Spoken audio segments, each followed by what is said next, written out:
They say we should have known better than to fall so deep down into this rabbit hole we found.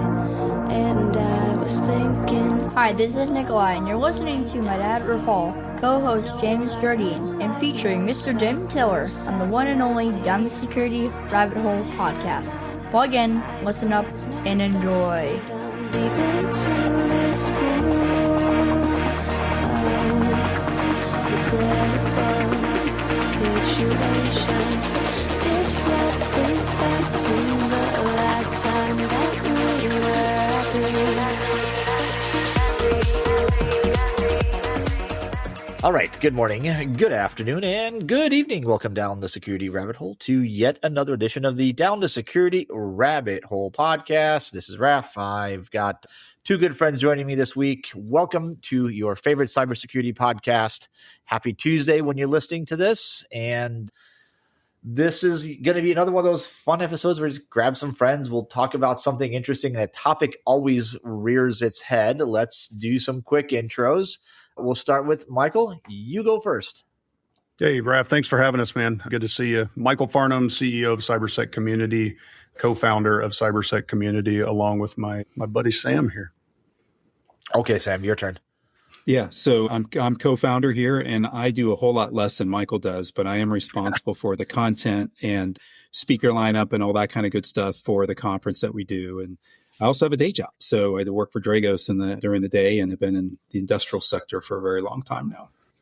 Yeah, you've been on the OT side for a bit. By the way, congrats on the journey there. That's been pretty cool to watch. Thanks. No, it's been great. I love watching the trajectory of that organization because it's like small, scrappy, bigger, struggle, bigger still, finding purpose. I love it. It's nice to see that there's still focus being paid to something that's actually kind of a big problem. Let's dive in. So we're for those of you guys that weren't listening, that's not the three of us here. Before we hit record, we said, okay, how do we want to couch this? What do we want to talk about? And Sam had this great quote and he starts talking about GUIs. I think most of the things in the GUI are bullshit. I was like, that's the name of the podcast. All right, Sam, you want to go ahead and kick that off? Because that was a good rant. Let's wind that back and just I'm going to wind you up and let you go. Yeah, so it really came from Michael had a snippet out there, a video out there talking about this and comparing value of the GUI to the practitioner, essentially, art versus value. And it was a good message. But for me, the thing is, this is my seventh startup that I've done at Dragos, right? I have seen everything from a GUI with absolutely nothing behind it, a total marketing ploy to try to hook people, right? I've seen movie producing backgrounds do really cool GUIs, and they really they look cool, pew pew maps, all that kind of stuff. And and I've been in plenty of SOCs where they have some sort of a pew pew map up there, because when the execs come, that goes up on the screen, because now the execs know, hey, look, our SOC does stuff. Something's happening. Yeah, but when you look at the data that's there, it's not necessarily practitioner focused, or it's not easy to get to the data you need to make it easy to make decisions when you're working through an interface, right? I'll post a link to the video because I think it's interesting, Michael, your explanation, but pretty but useless, practical but maybe boring. There's got to be maybe I've oversimplified, but I feel like that those are the extremes, right? You've got stuff that I remember. This may be taking us back a bit. I remember when I was still with Optiv, we had an RSA one year. We had a couple of startup guys come in and pitch us this product. It was an EDR tool. It had the owl as the logo. You guys all know who I'm talking about. And they had the world's most amazing, that GUI was awesome. It made sense. It was intuitive. You could just look at it and go, oh, I know what to do next. And then somewhere between there and them disappearing, things got complicated, obviously. But there are really, I think is it endemic to our practice that it's really hard to absolutely nail the practical versus visual aspect like of the things. crossing point where it would. Yeah, like where does promote. because Sam's right. I've been in GUIs where like this is really pretty, but it's actually telling me nothing. Like I got to go do, I got to go command line if I want something to work. And then there's like that, like I remember the very first iteration of the Symantec SIEM. Like the UX was just like it made you want to throw the thing out the window, but it was actually kind of useful for its time, right? And so why is this so hard to get right? I mean, my take on it is that the crossing point is not actually where you want to be. So because I much prefer, and I'm not thinking, I mean, usability is one thing. So there's in my video, I talk about UI and I talk about UX. So user interface versus user experience. Those are two different things. User experience, you absolutely need to have something that is easy to use, that to your point gives you kind of a, I know where to go next type of thing. And I think there are a couple of vendors out there, especially on the EDR side, who have nailed that really, really well, or at least did in, their first few versions. But right. But my thing is always practicality of the UI, not necessarily the UX. And that's what I talked about more in the video, which was around what are the metrics that you're giving me. So we've all heard, or the data that you're giving me, maybe not just metrics, but data. We've all heard vanity metrics and things like that. And to Sam's point earlier, being in a SOC where you see, things up on the wall and it's like, oh, and you want to bring in, especially some of the MDRs where, you want to bring in your customer to show them that you're doing cool stuff, and you show off the big screens and all of that. And when you look close at the screens, you're like, I mean, from a worldview perspective, that's a great data point. From a contextual perspective for my business, that has absolutely no practical value. All it is a marketing piece on the wall. And I think that's what we run into with interfaces a lot of times is you'll see marketing stuff on my personal dashboard. And I'm like, I have no desire to see how many vulnerabilities you know about in the wild. I want to know what's contextual to our environment. And what I talked about in that video was a customer that I'm advising, a startup that I'm advising, and they went from a nice UI, UX, but it had very little practical value. It was decent, but it was like if it was down here where it was crossing or, up here or whatever. We advised them, some other people advised them. They came out with a dashboard that looked really good, solid, easy to use. You can move around, you know where all your stuff is. And it did cross that line where it should have, which was all of the metrics on there were contextual. They were automatically usable. If that was in my environment, I would be able to go, okay, I know. And it's all specifically to AI governance. So I know how many different AI tools are being used either through the browser or on the desktop. I know here's my, how many that are applicable, are not applicable, that I've approved in my environment. And here are the ones that aren't. And I can click on those. And it just did a fantastic job. And that's what I'm talking about. You definitely can hit it. Why it's hard, I think it's because we have a bunch of engineers that are building this stuff. Nothing against engineers. I love them, but they're always thinking practical value before they're thinking UX. And then in one of the companies, and I can't remember the name of it, that Sam worked at, they literally had the person that designed the interface on what was that movie? Minority Report. Yeah. Mm-hmm. Yeah. And that friggin' interface, Sam brought it in. Like they came into our company when I was at Set Solutions. And I was like, holy shit, this thing is awesome. This is the coolest interface in the world. But when I started looking at it, I was like, I'm not sure what to do next. Like, what is this telling me? Like it was really cool, but it just, so you got both extremes, and why we can't do both. I think a lot of it comes down to who leads the company. Does marketing lead the company, or do engineers lead the company?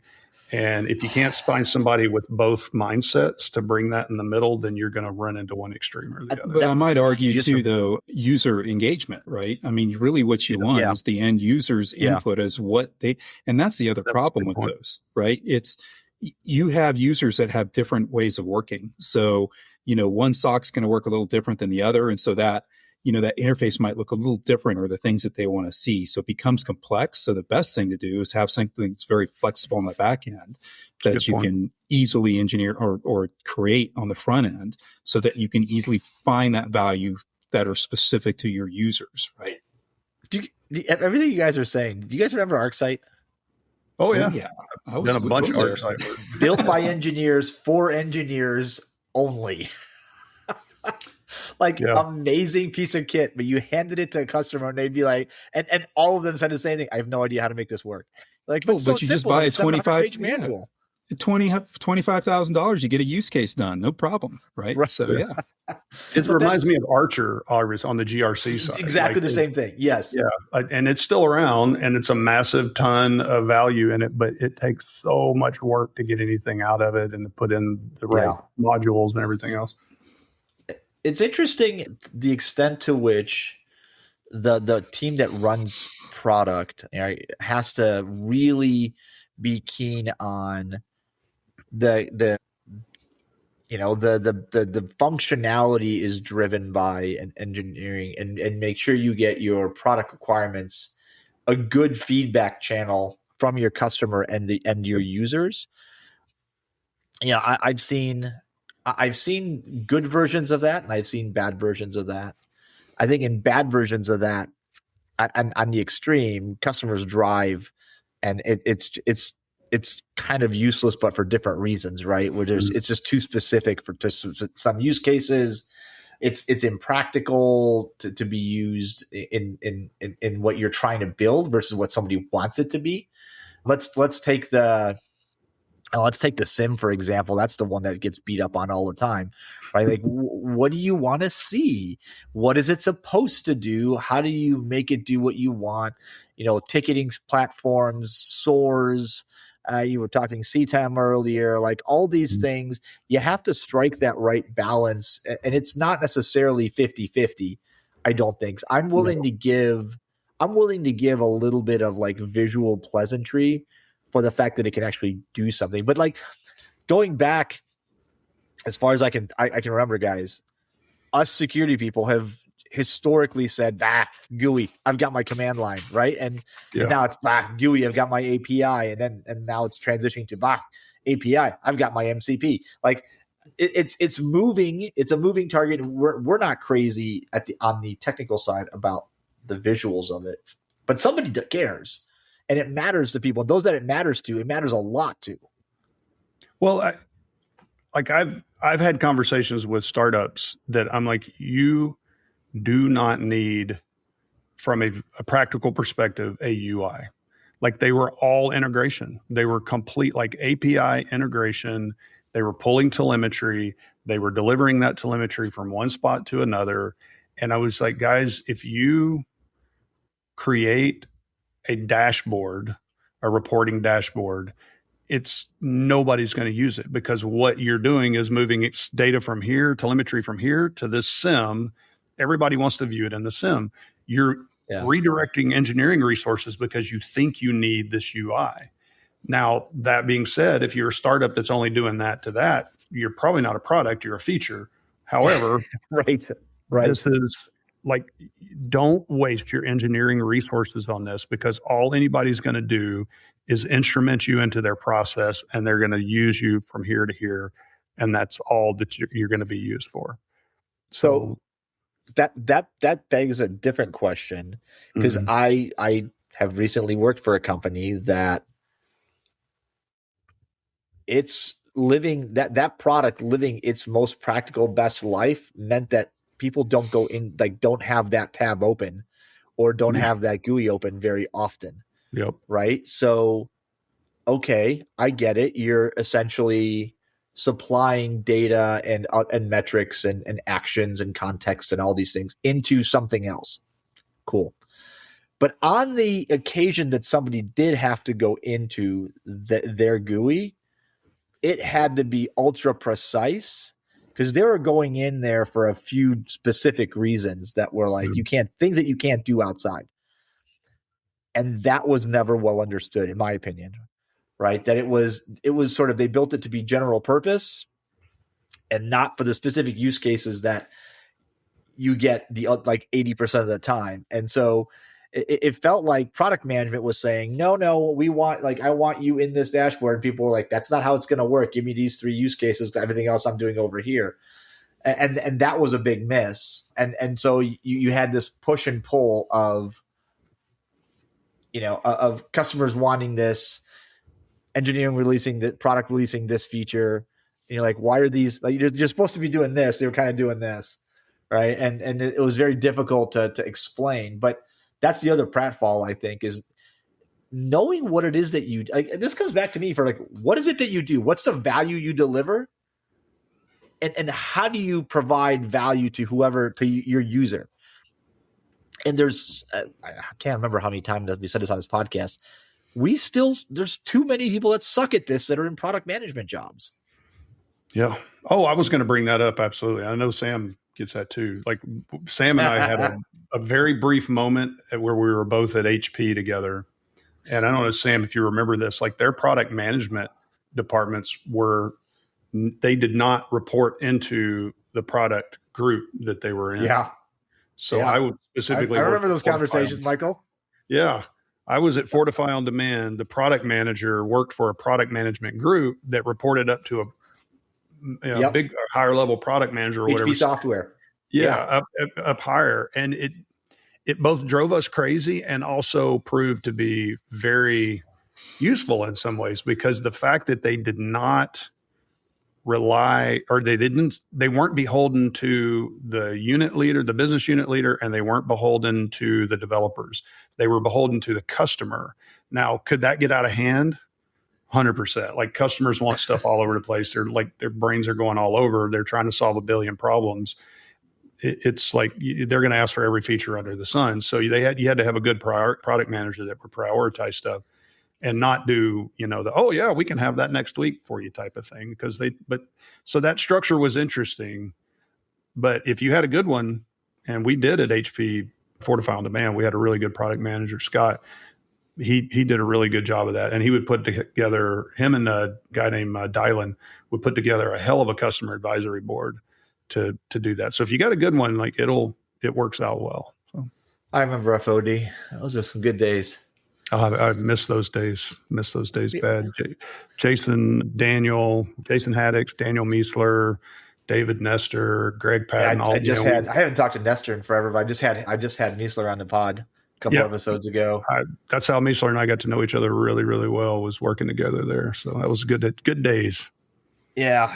It's interesting, but like you bring up a really interesting point, is where you get your direction from matters, right? Like what drives that product, and I think where you start from a initial, I don't know, where you kick off the product, right? What do you do first? Do you develop a MVP that is functional but maybe not particularly pretty?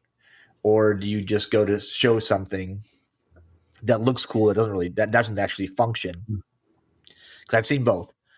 And I've seen both be relatively successful, to be frank, but I think it's harder to meet the whims and whimsy of all of your buyers when the functionality isn't there, because it could be gorgeous and extremely simple to use and look at and intuitive and all those happy words. It doesn't function like it doesn't do the thing that you want it to do. Well, and that excitement is very short-lived. Well, if you don't have your product management engaging with customers and getting that direct feedback, they're in an echo chamber, and then they're going to go, it gets aligned with marketing. Then they're going to go out and tell other sales people in the next release, hey, look at this really cool stuff we're doing. And they're going to go out and tell all the customers, look at all this really cool stuff we're doing. And all the customers are going to be like, so what? right? And it's not, you want the customer to be the salespeople. You want the customer out there telling their peers at the other company going, this thing's badass. It works. Like, we love this thing. That's what you want. And so if you're not taking that customer feedback, it's a huge, huge miss. But, to your point, Michael, like if you too much stuff, right, you have to prioritize. And I've had situations where customers wanted to put a round peg in a square hole type thing and all that, right? It's just not, also got to know where to delineate and say, okay, we do not do that. That's not our thing. Right. But what's the role of prioritize? What's the role of the analyst community? Because I have some thoughts on this. Sorry. Not sorry. Yeah. Okay, that's a whole nother topic, but it depends on what analyst you're talking about. So I won't name the analyst company for fear of getting sued. I'll just say that they had two different types of analysts. They had one analyst that was an on-the-ground analyst that worked with customers all the time and got great feedback.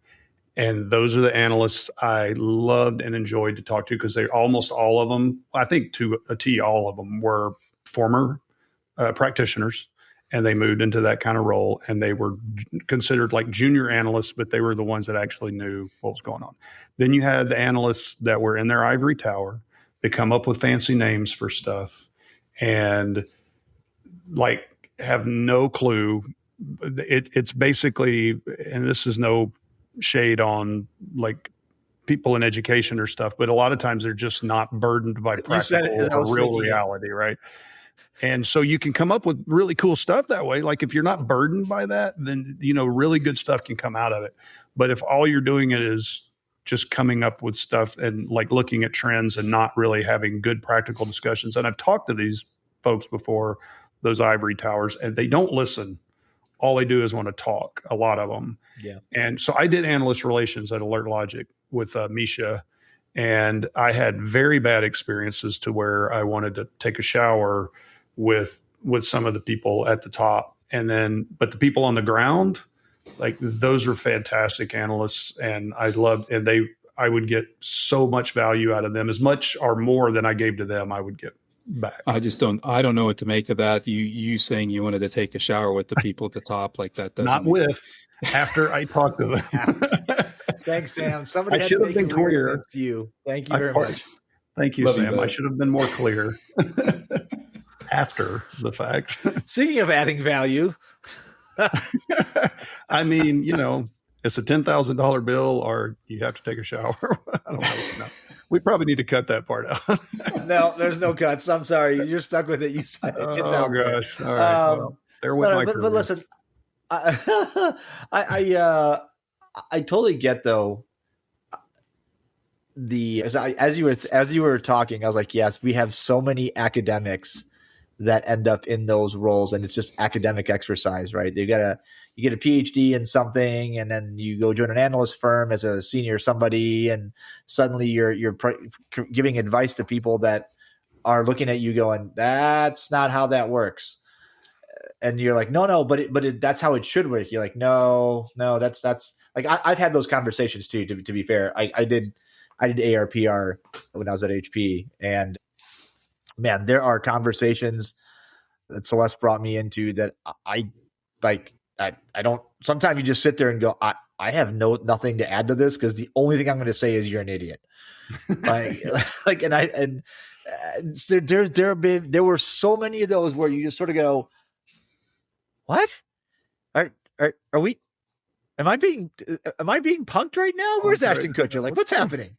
What's going on? Let's go real old school and say, where's Alex? But somebody's buying those reports, and somebody's talking to those executives to drive lots of somebody's tools that their users may not want, or their employees may not want, just because they talk to an analyst, and that's unfortunate. That's how you get some of this stuff, though, right? Yeah. You get these. I mean, look, let's resurrect a funny horse. Remember that Norse company with the really cool pew pew pew pew? I was just looking them up actually about earlier when we were talking about it. Yeah, Norse cybersecurity. Yep. And everybody's like, "Wow, that's amazing!" It meant literally made up, completely nonsense. Look, the coolest thing I'm going to say, I'm going to give them credit. because there was an open source project called Pew Pew that came out of that. And in 2013 or 14, Sam, I can't remember, we used that for our capture the flag for our CTF at HUSECCon back in the day. Yep. And we based it all, that was a war games theme. And the final flag was, we had a big TV screen up in the village, and it used Pew Pew Map to recreate the launch. They had the launch code at the bottom of it. And then whoever got the final flag, the launch code filled out, and all the cyber attacks started happening. And that was another FOD guy, Danny, that helped us write that. And so if it wasn't for Norse, Pew Pew would not have got created, and we wouldn't have been able to use that for our CTF. So, and we never would have had threat bud. We never would have had threat bud. Never would have had threat bud. Oh God! Don't get a bunch Sam's of old guys, here security guys, right? So don't do that. Get off my lawn. Oh God. Anyway, so I think there's a lot of. I think that's a bunch of really good points that we just wrapped up sort of quickly. But where do we find ourselves as a lot of the tools now suddenly move and incorporate AI? Is it a help? Is it a hindrance? Is it of no consequence? And maybe I want to, because you brought CTEM up at the beginning of our pre-record conversation. Maybe we go there, right? Like, what are you showing me? Why are you showing it to me? And how are you showing it to me are all relevant, but not equally relevant. Yeah. So what we talked about before we pre-recorded, I brought up CTEM because where I think some of the vanity metrics and vanity dashboards came from originally were some of the vulnerability management companies. And look, it is what it is. I'm not knocking them. What they didn't, we really didn't have a good way back then of providing contextual information around the vulnerabilities.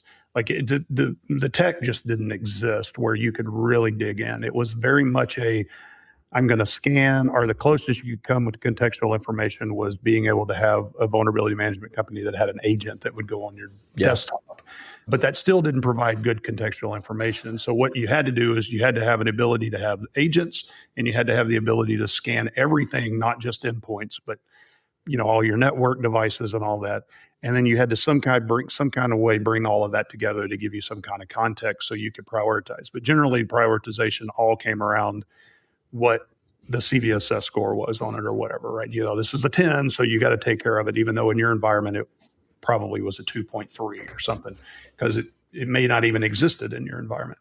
So I think that's where that started. What I'm seeing now with CTEM, and this, I think, is directly enabled in a lot of ways by AI. I don't think AI affects vibe coding and stuff. Can you get AI to give you a cool interface that is, user friendly and stuff? Maybe it can do a little bit better of a job than some people, but I don't think ultimately that's where it's going to have the effect. I think the effect is the ability to take information from your infrastructure and from your network and compile that and make sense of it a lot quicker than humans can, to say, this particular vulnerability is in your environment and it's reachable. And if you clean it up, you have something that maybe on CVSS is a 7.2, but in your environment is in a critical infrastructure part of your company and is absolutely going to be devastating if it's taken advantage of. So like I said in the pre-recording, even though CTEM stands for continuous threat evaluation or exposure management. Exposure. There we go. Sorry, my brain just locked. Continuous threat exposure management. I like to think of it in smaller fashion as contextual threat exposure management, because it's telling you not just what's CVSS, not just what's on the KVE, but what's in your environment, if it can be exploited. And if it can't be exploited, if it's not really reachable, do you need to clean it up? Yes, but you don't need to prioritize it. I think that's where AI provides most of the value, because most of those companies are using that in some way, shape, or form to be able to figure that out at a much quicker fashion. And AI needs the data to do it. So, there again, you go back to customer experience. The customer input. Well, there you have it, right? The customer has an opportunity to put input here, and that could be part of the equation, which could make things better. I don't know. I haven't seen it yet. I haven't seen big security tool that's been developed by AI for us all and it's going to solve all the problems. But, maybe we'll see something someday. I'm sure we will, not just leveraging AI, but actually developed by, and there'll be some interesting conversations that'll be a little different at that point. I think we're gonna need to just sort of stay grounded in.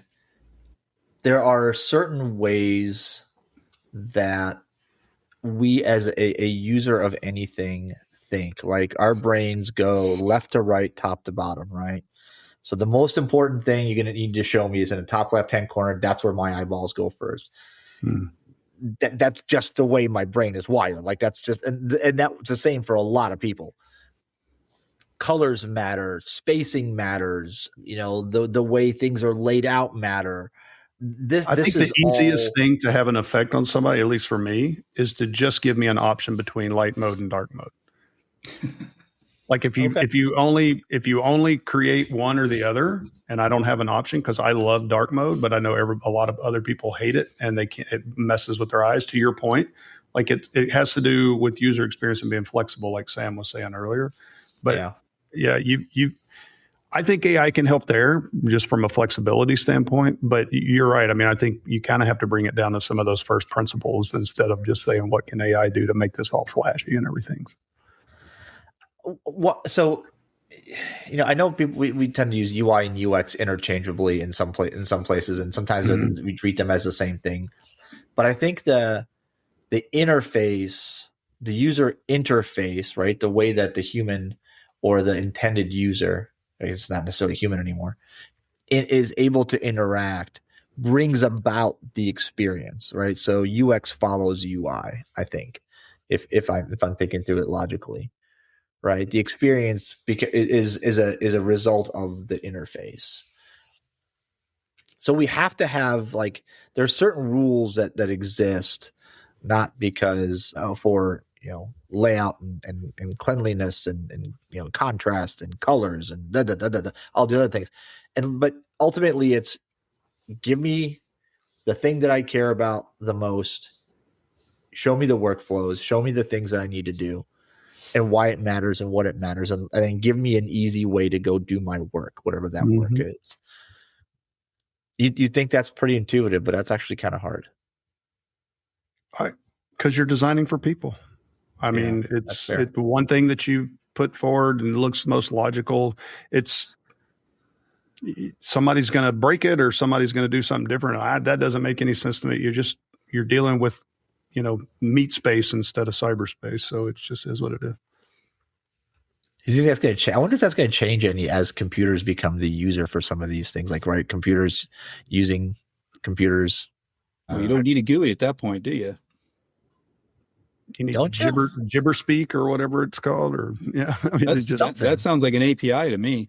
That sounds. I mean, at the end of the day, they're ingesting telemetry and doing their own internal visualization. They don't need a dashboard to do that for them. They can, but it's still dashboards.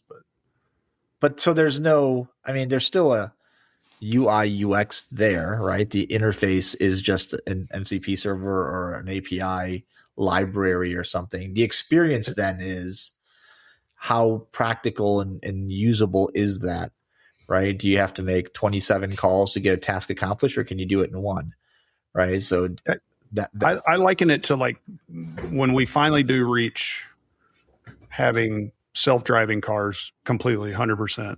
Like, I mean, people will still drive their own cars to some degree, but like when you read, what does the UI and UX become for a person?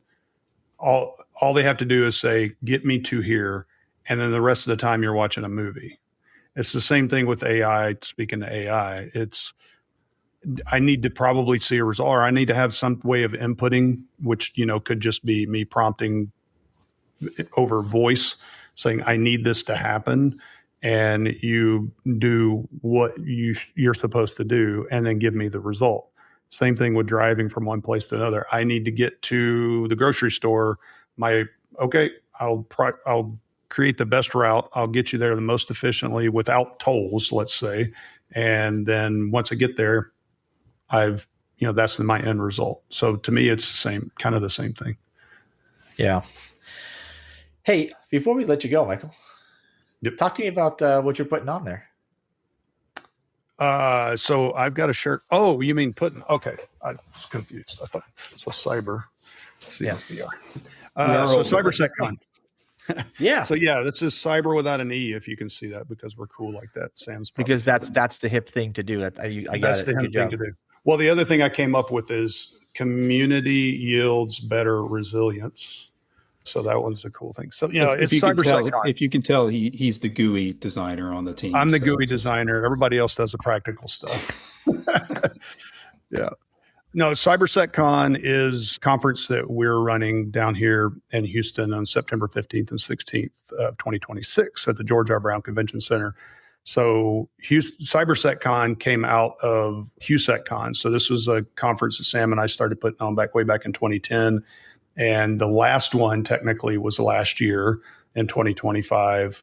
And that was our 15th, or we started on 0, so technically our 16th anniversary.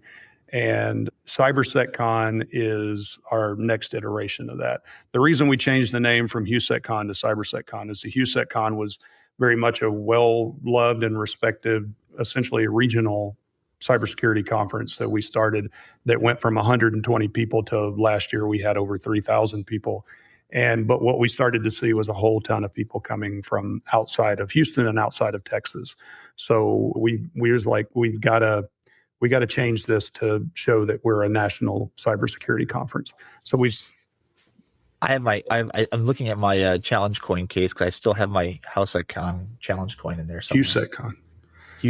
Sorry, it's like Houston, not HouseCon, but that's a whole joke. So yeah, we're rooted in Houston, but we serve a national audience. That's a big thing for us. We'll always be in Houston. We really want to build. We're building a community and a conference to serve nationwide and even internationally as well. We've had people come from all over the world for it. Right now we're 2 days long. We've got Wynn Schwartau coming out to open us up for our opening keynote. We got Andy Ellis, who's kind of a part of the community and he's doing a keynote. We've got Joe Marshall and Ann. How do you say her last name, Sam? Delanella coming out to close us out. We've got Sam, 120 speakers or something like that. So we have 13 tracks over the 2 days. And so good Lord, that's over 100 that's over 100 sessions, right? I mean, it's a lot of content that gets, when we record everything and we put it up for free, right? Our mission's different, right? We're not here to try to be some big, for-profit conference type thing. We are here to serve the community, build it, give them a place. Our ticket prices are low, exactly. We've always kept them low because of that. We want it to be accessible for everybody. We want to bring new talent in. We started a little thing in there called YouthSecCon last year, which brought a bunch of high schoolers in to introduce them to cyber and give them the vibe, like have them walk the floor and everything, the exhibit hall and all that, and just pick up swag and do some cool things, pick locks, do all kinds of cool hacker stuff. And they left with hopefully we're going to, out of those 75 kids, we'll probably have a good chunk of them go the route of cyber. And, with that, and there's a scholarship fund that we've got through one of the organizations that we work with. And, so it's just a whole lot of stuff. It's very mission driven in terms of what we're doing. I love it. All right. Cybersec Careers is that nonprofit that we work with, that we connect with to do the scholarship, do YouthSecCon. But we've got villages, we've got workshops, we got a ham radio in our villages. We're probably going to have a full-blown bulletin board system that you can connect to and dial in, like old school stuff this year. We've got lock picking. We've got AI village. We've got all kinds of good stuff in there. I wish I had my 2400 baud modem still. You'll be able to connect directly up to it, but we do have modems that'll be built into it, and I don't know if it'll be integrated this year, but we got a PBX system that'll be all right connected. So that's a reason enough to go. All right, one more time, date and place. September 15th, 16th, 2026, the George R. Brown Convention Center in Houston, Texas. That's a 2-day con. And if you want the details on everything, go out to cyberseccon.com. And remember, that's cyber without the E. So CYBR seccon.com. Awesome. Thanks, you guys. It has been great having you aboard. I will probably see you there. Would love for you to come out, man. Great. Get Dave to come out, dude. He keynoted one year and I hadn't been able to get him to come back. So I need him back out. There you go. So now I can drag him kicking and screaming to another fun conference. All right, boys, it's been great having you on the show. Thanks so much for joining, folks. Thank you so much for listening. Go check out CyberCon. The E is silent. It's not there. It's gone. It doesn't exist. Gone. We've eliminated it. I like that one. I'm hilarious, boy. All right. That'll do it. We'll catch you guys another time, another place on another Down the Security Rabbit Hole podcast. Michael, Sam, thanks for joining. Folks, thanks for listening. We'll catch you later. Bye-bye. See ya.